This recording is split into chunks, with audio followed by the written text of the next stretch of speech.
¿Cómo Dragon Ball dominó el arte del Power Up?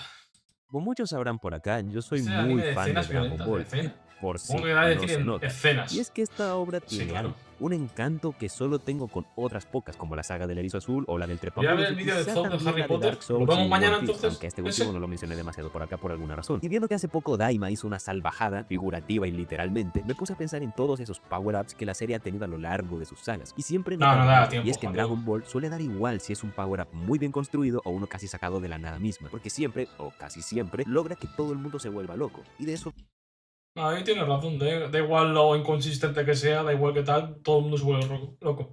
venimos a hablar hoy, de cómo Dragon Ball hizo maestría con el arte del Power Up. Lo primero es entender que justamente la naturaleza de los power-ups es provocar sensaciones como expectativa, ansia por ver lo que pasará y en un todo dejarte lleno de hype. En el caso de medios donde el público puede participar como un videojuego, se añade el factor de poder ser fantasías de poder, como el Super Sonic de Frontiers o el Sin Devil Trigger de Dante. Pero claro, en el caso de Dragon Ball, salvo por sus juegos, esto no suele ser algo que se pueda dar. Así que se recurre a lo antes mencionado, expectativa y hype. Ya, pero no va a dar tiempo a ver otro. Que si no, ceno muy tarde. Ya los vídeos que me decís lo vemos mañana. Pero claro, un power-up necesita otras cosas, ya que aquí entra el factor de convencimiento versus emoción. Y en Dragon Ball tenemos de ambos tipos. La transformación del Super Saiyajin 4 en Daima es emoción pura y dura. La de Gohan definitivo tiraba más por ser simplemente muy convincente, y también hay un punto medio donde entrarían casos como el Super Saiyajin 1 de Namek y otra que es la que analizaremos más al final. Y justamente para poder entender mejor todo esto, vamos a ver unos cuantos power-ups de la serie. Número 1. O sea, ¿crees que fue injusto lo de Sparking Zero? ¿El qué? Power Up de emoción. Como lo mencioné antes, es obvio que no puedo salir en un video de Dragon Ball y tener los huevos de no mencionar esto. A ver, si bien no soy fan de Dragon Ball GT en lo más mínimo, admito que hay tres cosas que sí aprecio de esta serie. Su tema principal, obvio, su final, que daría para otro video, y el Super Saiyajin 4 de Goku, porque el de Vegeta sí que fue una fumada. Aunque bueno, el de Goku medio se puede cuestionar, pero está mucho mejor llevado. Y obviamente verlo en Daima me pareció impresionante, pero ¿por qué tiro primero por estos derroteros? Muy simple, porque sé que lo primero que varios iban a decirme era que de qué maestría estoy hablando si pongo a esta transformación y de Daima además. Bueno, porque si bien a nivel coherencia está poniendo al canon Claro, se está refiriendo a nivel de emoción, ¿no? Claro, es que, a ver, Super Saiyan 4, la transformación de Super Saiyan 4 de Daima tiene una cosa que no tienen la mayoría de transformaciones a nivel emocional de Dragon Ball. No por nada, sino porque no pueden. Quiero decir, estás canonizando una transformación que ya existía, bueno, canonizando, que ahora técnicamente no, pero creíamos que sí, pero bueno, ya me entendéis. Al menos, digamos, supervisado, hecho por Akira Toriyama, vamos a dejarlo ahí. Estás canonizando una transformación que la gente amaba por su diseño, metiéndolos digamos, en la obra original, con algunos cambios, inesperado, por así decirlo, en cierta manera. Ese es un nivel de emoción que con una transformación nueva no puedes alcanzar.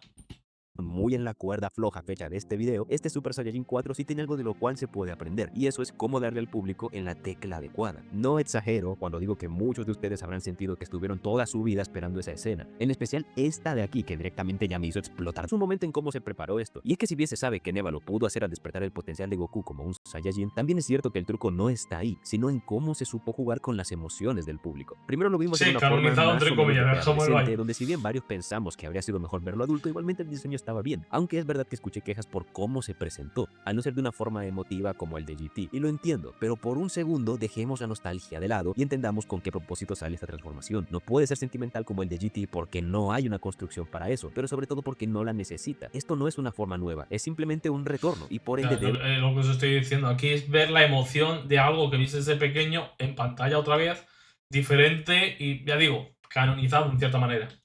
sentirse triunfal, como un regreso por todo lo alto, y por lo tanto su aparición requería un tono épico, y por supuesto su transformación en adulto, que fue el colmo de la esencia. Pero, ¿dónde está el mérito pese a ser a primera vista algo que salió solo porque sí y hasta es conflictivo con el canon? Pues en que logra ser uno de esos casos donde dices, me da igual, y eso tiene mucho más mérito de lo que se cree, más hoy día donde Pero todos es solemos como lo estar más trató la gente atentos al a final, detalles de pero Johnny y fallos de no sé Milk, a qué y te eso se refieres. debe a cómo supo jugar con el sentimiento del público. Pero algo similar le pasó al Ultra Instinto, especialmente en el anime, donde era algo nuevo y a priori salido de Dios sabrá dónde, pero que además de tener en sí algo de base, también funcionó porque su obtención creó curiosidad y el proceso a dominarlo nos generó expectativa. A mi forma de verlo, una historia puede de vez en cuando sacrificar un poco de su lógica en pro de que se potencien otras cosas. En este Sí, de hecho, en cierta manera te diría que es sano que una obra haga eso, porque si no, una obra sería muy lineal. Quiero decir, tener momentos de peak pese a bajar un poco la calidad de narrativa, yo creo que es necesario, ¿sabes? Así os lo digo, la mitad de los combates de JoJo's no los tendríamos si Araki se hubiera mantenido con las reglas exactas de los stands. No hubiéramos tenido la mayoría de stands. caso el sentimiento de clímax. Ojo, no digo entonces que de ahora en adelante todo sea un festival de incoherencias, solo digo que ya que de todas formas esto sí o sí le va a pasar en mayor o menor medida a cualquier obra, no es un pecado que a veces se den estos casos siempre y cuando contribuyan en otra cosa a su historia. Pero eso, a veces tampoco nos pasemos. Y no, Gohan Beast no tuvo la misma suerte, al menos no para mí, pero a esa transformación casi que prefiero dedicarle un video propio. Esto es una mierda. Número 2. Power Up convincente. Con esta categoría me refiero más que nada a Power Ups que simplemente no son tan emocionantes, pero sí tienen al menos una base y no se te hacen descabellados. Es decir, ya en la saga de Namek se nos mostró que existían seres capaces de desbloquear el potencial oculto de los demás, por lo que ver a alguien como el antiguo Supremo Kaiosama hacer esto, pero a otro nivel, no es nada que se ha sacado de la manga. Algo ¿Qué nivel conveniente. puede estar ese Saiyajin 4? Pero claro, teniendo en cuenta que ahora Daima y Super son líneas alternas, aún es más complicado de medir, ¿sabes? Para la historia, sí, pero hombre, que se fundamenta en un principio de hace como 2 sagas, así que está bien. Gohan definitivo, si bien fue un power up poco emocionante, tanto por su obtención muy lenta y que puso a prueba nuestra paciencia, como por su nula utilidad, igualmente es convincente, se siente realista dentro de la obra, cosa que como he dicho en el pasado es lo importante, no que sea realista tal cual, sino que se sienta así, aunque si quieren que abarque más eso lo podemos ver otro día. Como tal, esto no tiene tanta ciencia como el anterior, solo es eso, basarse en algo preexistente y por ende será algo lógico. Podríamos decir hasta este punto que el Sí, es algo que ya te habían presentado, lo retoman más adelante y lo vuelven a usar, por así decirlo. No hay mucho más. primer tipo de power up es magia blanda y este segundo es Bueno, Saiyan 4 salió de la nada como el mismo que el Base. Ya, pero bueno, el Saiyan 4, digamos, a ver, sí, pero el Saiyan 4 es eso, es el 4. Llevarlo más allá. El Bestia es como, ¿por qué solo él tiene esa transformación? ¿Por qué todo, sabes? Aún es más incoherente en ese aspecto, yo diría. magia dura. Aunque claro, están los que pese a ser muy bien construidos como el Super Saiyajin, no se basan como tal en algo del Dragon Ball clásico, al menos no que yo lo recuerde. Y ahí es donde también descubrimos que si no hay una base, puedes crearla desde ese momento, para dicho aumento de poder. Aunque claro, esta debería irse tratando con cierto ritmo para que así el subidón de poder que el personaje recibirá aparezca cuando el público ya haya tenido el tiempo de adaptarse a este cambio. El Super Saiyajin como tal no salió apenas inició Z, lo hizo cuando antes ya se nos había dicho el origen de Goku, su raza, que pasó con Efectivamente, ellos. es algo que se empieza a plantear ya en la saga Saiyan, ¿sabes? Esto es todo lo del imperio de Freezer, la leyenda del Super Saiyajin, ver cómo parecía que la candidatura a ser ese guerrero elegido pasaba entre Gohan, Vegeta y Goku, y todo para que al final esta se pueda permitir aparecer como un último recurso en una situación desesperada. Pero claro, el Super Saiyajin no es solo convincente, es impactante, y es que esto nos lleva, obviamente, Obviamente, Juan Diego, como todo depende. al tercer tipo. Número 3, el power up convincente y emocionante. Ya quedaste como introducción al Ese es primer el bueno, ¿sabes? Cuando consigues hacer esas dos cosas, lo has hecho cojonudo. Super Saiyajin, vámonos con su continuación que igualmente es un mega power up. El Super Saiyajin 2. Dios mío, ¿En serio, ¿por dónde Haru? empiezo? Este es probablemente el mejor power up de todo Dragon Ball. No el Sí. más legendario, porque todos sabemos cuál es, pero sí el mejor escrito. Este tiene todo. Por un lado posee Estoy muy de acuerdo. Es emocionante y a la vez está bien escrito. a base de que todos los Saiyajines del elenco están buscando cómo sobrepasar el poder de un Super Saiyajin, con métodos muy diferentes y Esta obviamente transformación me gusta llenas de más, pero conclusiones ¿qué? ¿Dragon distintas. Ball? Goku, Vegeta, Trunks y por supuesto el propio Gohan. Pero también emocionante por una cosa, y esa es el factor psicológico. Ya en este caso, el youtuber Celery, a quien de paso le mando un saludo, le dio un análisis mucho más profundo y detallado a esto, por lo que simplemente diré que lo que El más me Saiyan es impactó mejor, no. A nivel de escritura, Saiyan 2 es mejor. transformación en el apartado psicológico de Gohan fue el contraste, porque todos sabemos que Gohan tiene una actitud mucho más pacífica y suave que los demás Saiyajines. Es por esto Es que que si Dama hubiera sido el sueño de Bills, hubiera sido el mejor final. en el fondo no Oh, puede por evitar Dios. pensar que Gohan, incluso como Super Saiyajin 2, odia estar así, pero detesta muchísimo más el hecho de que Cell siga con vida. Saiyan 2 no tiene desarrollo, ¿cómo que no tiene desarrollo? Y esto despierta su lado más Saiyajin, pero sobre todo sanguinario. Pero no Y tiene esto desarrollo ya, pero Power Up. Es el Power Up, es el momento.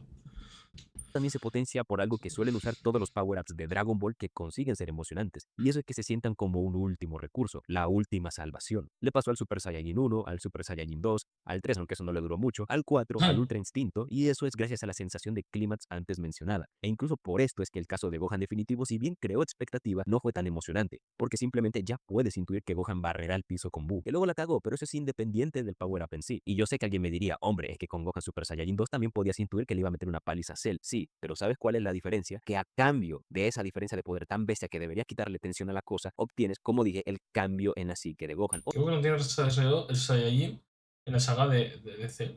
¿Eh? Pero el desarrollo del Saiyajin es el camino para el Saiyajin 2. Es decir, no sé, para mí el Saiyajin 2 es el que a nivel de escritura es el mejor de todo Dragon Ball.